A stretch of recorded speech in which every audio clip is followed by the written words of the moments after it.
The assistance dog industry just started in 1985, so to think that Can Do Canines is 30 years old, that means it was one of the first programs to actually place and train service dogs in this country.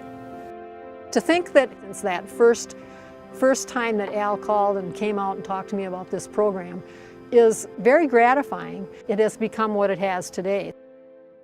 I was an audiologist at the time, and I went to a conference where they were talking about different kinds of devices that could be used for people who were deaf or hard of hearing, and one of the things that they presented to us was using dogs for people that are hard of hearing or deaf.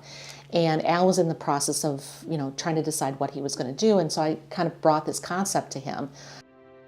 He just didn't doubt it. He just saw it.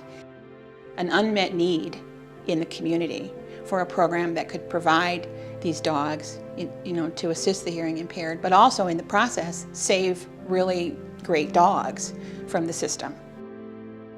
He had to spend an awful lot of time out there talking to people, trying to talk about his dream without having a lot to show them yet. And so his persistence, and he never lost faith, never lost hope in what he wanted to do. Al had this dream of his that we would train hearing dogs and eventually get to the point where we could train service dogs as well. And we talked at one time about dogs that could recognize people that may be having seizures, and whether that was something that may look at eventually, but at first it was with the hearing impaired that he was mostly concentrating. He's a great problem solver.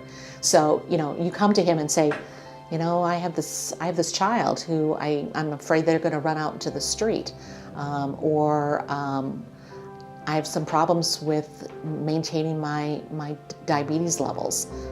Can you help me? And he'll try to figure out, how do I do that? He just was passionate about the whole thing to the point that he took no salary for some periods of time, just to keep this program going. Al Peters has helped shape the whole industry, basically by his education. He educates other programs, he mentors programs, he helps programs. And that was rare in the industry at that time. There was a long time when people didn't share. But Al believed that the more you share the information that you have, the more disabled people can be served. When you look at what Al was looking at, which is how to have a really significant impact on the lives of people and the dogs that can serve them and bond with them, it's unbelievable.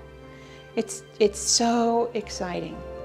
It's such a joy to see these dogs, and my clients that come in with them, what a change they make in their life, the freedom that it allows them, and these dogs are so special. They're so amazing.